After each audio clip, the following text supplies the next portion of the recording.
Olá pessoal, dando início a esta série sobre a tributação das sociedades uniprofissionais, eu vou começar pela primeira pergunta, que é justamente sobre a legislação que rege essa matéria. A pergunta está aí no vídeo e ela diz: onde está prevista a tributação fixa para as sociedades? Bom, antes de tudo, antes da gente iniciar inclusive e atacar as questões polêmicas relacionadas a esse assunto, é extremamente importante a gente esclarecer e até relembrar quais são os dispositivos legais que dão direito às sociedades recolher ISS em valor fixo.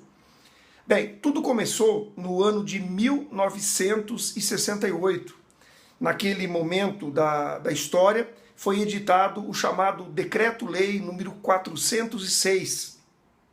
Esse decreto, ele regulou a matéria, na verdade ele regulou toda a matéria relativa ao ISS por muitos anos, até o ano de 2003, quando então foi editada a Lei Complementar 116, que é a atual Lei do ISS.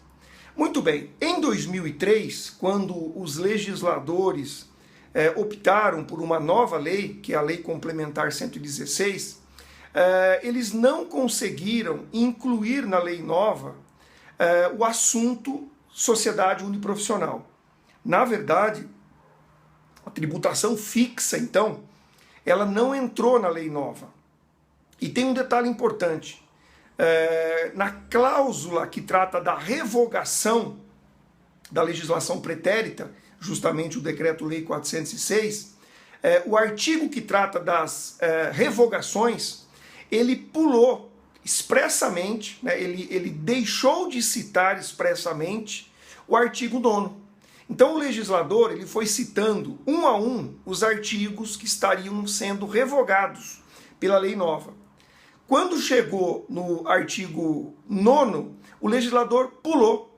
Ele não incluiu, então, na cláusula revogatória, o artigo 9º do Decreto-Lei 406, deixando claro, então, que a intenção do legislador era manter esta matéria regulada pelo Decreto-Lei 406. No início ocorreram algumas discussões em torno do assunto, mas ficou devidamente pacificado que o artigo 9º do Decreto-Lei 406 ele não foi revogado. Ele trata de uma tributação, de uma forma de tributação especial. A gente costuma dizer que é uma forma de tributação diferenciada, ela é menos onerosa, ela é mais favorecida para a maioria dos contribuintes. Então, a primeira informação importante é de que, quando eu estou falando de tributação fixa, seja para o autônomo, seja para a sociedade uniprofissional, eu tenho que me reportar, então, ao artigo 9º do Decreto-Lei número 406 de 1968. Este decreto-lei ele tem status de lei complementar e ele regula a matéria para o Brasil todo. Todos os municípios do Brasil eles estão subordinados, né, quando se fala de tributação fixa, ao artigo 9º do Decreto-Lei número 406. Muito bem, dito isso, vamos entender um pouquinho, então, como é que a matéria está organizada neste artigo 9º. Nós temos lá, no artigo 9º, o caput, que é a cabeça do artigo, e alguns parágrafos. O que nos interessa, então, é o parágrafo 1º do Decreto-Lei do artigo 9º do Decreto-Lei 406, porque o artigo 1º fala da tributação dos autônomos, pessoa física. Então, neste parágrafo 1º, o legislador deixou claro que esta categoria de profissionais, ela recolhe o ISS com base em valor fixo, deixando também expressamente definido no corpo da lei que este valor fixo ele não pode estar relacionado com a remuneração do próprio trabalho, com o faturamento da empresa. No caso da pessoa física, a remuneração da pessoa física. Este valor fixo, então, ele independe do quanto a pessoa ganha. Ele é determinado pela lei municipal. A lei municipal, então, regula o quantum, o valor fixo. Muito bem, mas estamos no parágrafo 1º, não falamos ainda das sociedades. Onde estão então as sociedades?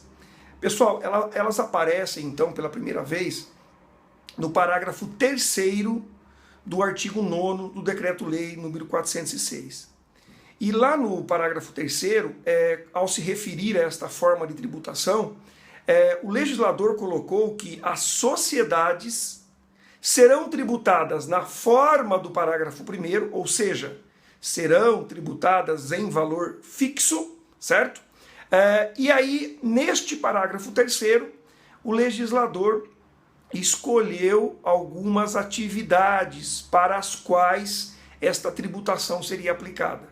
Nós costumamos dizer que ela é aplicada aquelas atividades intelectuais, né, cujo exercício estão vinculados, inclusive, né, o exercício está vinculado a um órgão de classe. Como exemplo, eu vou citar aí o caso dos advogados, dos contabilistas, os médicos, engenheiros, os dentistas e tantas outras. Mas aí um detalhe importante, só faz jus ao tratamento diferenciado em valor fixo as atividades citadas no parágrafo 3º do artigo 9º. Então este é o segundo requisito para o exercício deste direito. Eu preciso então, como primeiro requisito, estar constituído como sociedade. E aqui fica o alerta. O Decreto-Lei 406, ele não fala em tipo societário. Ele diz apenas que as sociedades farão jus à tributação na forma do parágrafo 1º. Como eu disse, o parágrafo 1º, ISS em valor fixo. E o segundo requisito é que essas sociedades exerçam atividades que estão elencadas ali no texto do parágrafo 3º. Eu já citei alguns exemplos que fazem jus a essa tributação em valor fixo. Então, pessoal, a única lei de regência nacional que trata do assunto ISS em valor fixo é o Decreto-Lei 406 de 68, o artigo 9º e o parágrafo 3º. Nenhum outro dispositivo, nenhuma outra lei ou legislação pode alterar ou pode modificar os critérios que estão aí definidos neste dispositivo legal. A partir disso, então, a gente consegue evoluir para as questões mais polêmicas envolvendo esta forma de tributação. É o que eu vou falar nos vídeos que vou gravar na sequência. Não perca!